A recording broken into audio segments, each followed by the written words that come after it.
Hey guys, welcome back to my channel. For those of you who are new here, my name is Adeline and I am the creator behind Not So Basic Life. And in today's video, I will be talking briefly about how to live that digital nomad life. Just a disclaimer, I'm not going to give you any magic pills or any secret tips to just be able to pack your bag up tomorrow and move to Bali or something like that. It is more of a mindset and also your approach to things on how to really gradually take you towards the goal that you want to achieve. So what exactly is digital nomad? This is quite an interesting term from people that I talk to. One of the one that really stood out was they don't like to be labeled as digital nomad because some people kind of associate that with living in a hostel and just constantly being on the go and not having a base.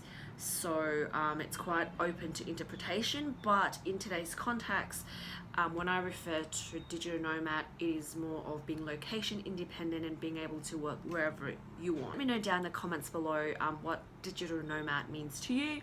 So yeah, if you want to know more about the Not So Basic Life where travel, lifestyle and business collide, don't forget to subscribe to this channel. And before we get started, can we just appreciate what a hippie I've became? Look at this little headband with the pineapple hairstyle and my little moon ring. I feel like I have emerged completely as a Bali hippie. So the first thing to really think about is finance. Some people might say money is not everything, but to be able to pack your stuff up and move to a new place or a new city, finance is very important. You don't need $1 million to do so, but you do need a certain amount as buffer. So obviously the finance stuff would include your accommodation cost, your transportation for food and other miscellaneous stuff. So if you don't currently have, say, multiple streams of income, if you don't have much savings, I think the first thing to really start doing is to do an audit of your finance, what your current income is, how much your expenses are, how much you need to save, like what your minimum amount is to move. I think that's a whole topic on its own on how to work out the minimum viable income that you need to survive and also to be able to live comfortably without having to starve yourself, and how do you get to that savings goals. Obviously, the great suggestions would be to have multiple income streams so that if one thing doesn't work out, you still have money coming in from somewhere else. But for someone that has not had any side hustle, that is quite far reach and it might put a lot of people off. So good thing to start is just to start a saving plan and give yourself a timeline when you want to achieve that. I'm happy to cover like just the finance side of things in a separate video if you want more details and information and also tips and tricks on how to do that. If you do, let me know down in the comment below. All right, now that we have finance down pat, the next thing is to have a basic plan but with an open mind. I know that sounds a little bit confusing, but basic plan is more of, okay, you kind of have a rough idea of what you want to do. You kind of know where you're going. It could be as simple as you just want to travel for the next 3 months with minimal work, or you just want to really migrate your entire business to a different location, or it could just be as simple as setting up a business at where you currently are, but then you have the option to move somewhere else when you feel like it and when you want to. So you don't really need like a detailed plan, but it is kind of a catch-22 with plan because sometimes your plan might hinder you from taking your next step, or it kind of hold you back in a certain way. That's why I mentioned a basic plan, so a rough idea of what you want to do, what your passion project, what your side hustle is, but also be open-minded, because as juju as this sounds, when you approach things with an open mind, you'll be surprised at how many opportunities there are out there. I'm speaking from experience on this whole manifestation thing, which I think it's more of a product of being open-minded. It is about how I managed to kind of manifest like the best trip in 2017. I'm still a little bit iffy with the word manifestation because I don't want you guys to think that, okay, now I have set my mind to make $1 million and I'm just going to sit there and wait for the million to come. That's not the case. For me, I have always known that I wanted my own business and be my own boss, but it wasn't until my Bali trip in October last year where I decided that, okay, I really want to make this digital nomad thing a thing for me, and that's when I have that intention and kind of slowly put it into my subconscious mind, and that's when Hong Kong happened and now Bali happened. one thing that I really want to point out is opportunities don't usually present itself on a platter and go, hey, this is an opportunity for you. Sometimes it is up to you to pick that up as an opportunity and go for it. So for example, the Hong Kong trip, like, it didn't just appear, there you go, you can go to Hong Kong right now. Coming back from Bali and having that open mind allow me to spot that opportunity where I go, oh my God, I could totally make this work, and I did. And it is pretty amazing to think back. If that situation happened at the start of 2017, I would have never have picked that up. So yeah, whatever it is that you want to do, have a basic plan and approach everything with open mind. Put it out in the universe.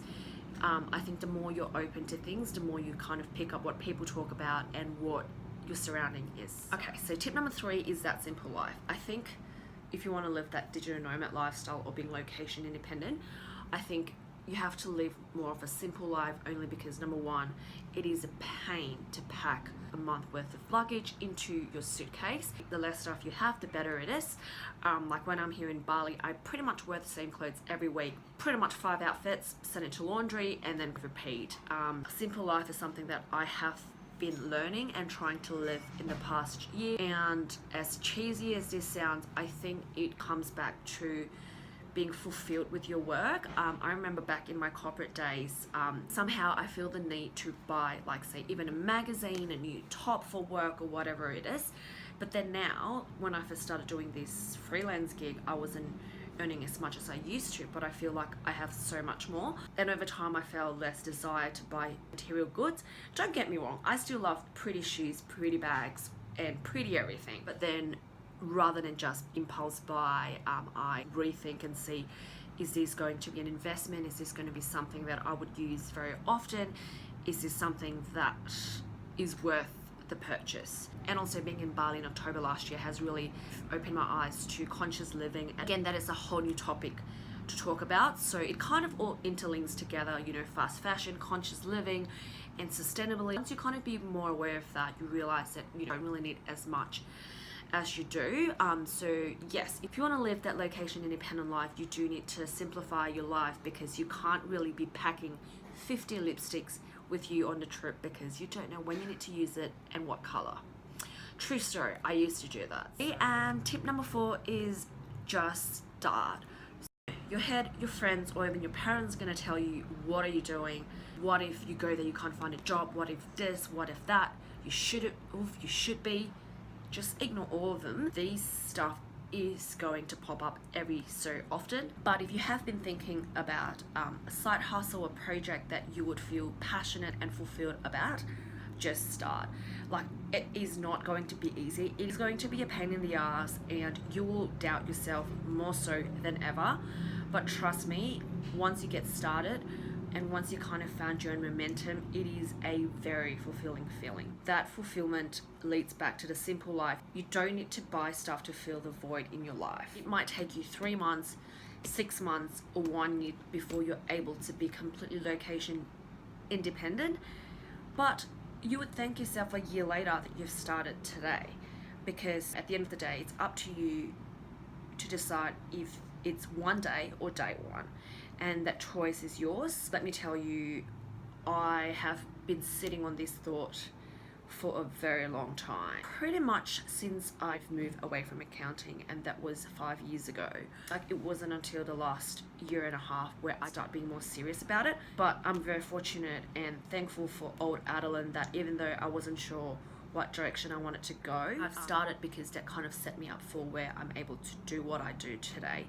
So yeah, if you have been waiting for that final push or that voice in your head to tell you to fucking start, this is it, and just do it. It could be as simple as unloading all the information and everything that you've been thinking about onto a serviette, onto a paper, onto your notebook, or just starting to learn how to build your website, starting your social media account, whatever it is. Just start. So yeah, these are my 4 tips on how to become a digital nomad and be location independent. Like I mentioned at the start, it is not going to be a magic pill, and it is going to be a fucking long process and journey. But if that's what you're passionate about, and if that's what you really want to do, trust me, you're gonna feel so fulfilled and it will be worth it when you look back 2 years from now. Anyways, that's all for today. So I really hope this video has inspired or motivate you guys to take action, and this is me telling you that it's okay and all you need to do is just start. So if any questions at all, just pop them down in the comments below, and if you think anyone else could benefit from this video or could use with this extra mindset talk, feel free to send them the link to this video, and if you enjoy it yourself, please give it a thumbs up because it really helps support my channel. I'll catch you in my next video. Peace out from Bali.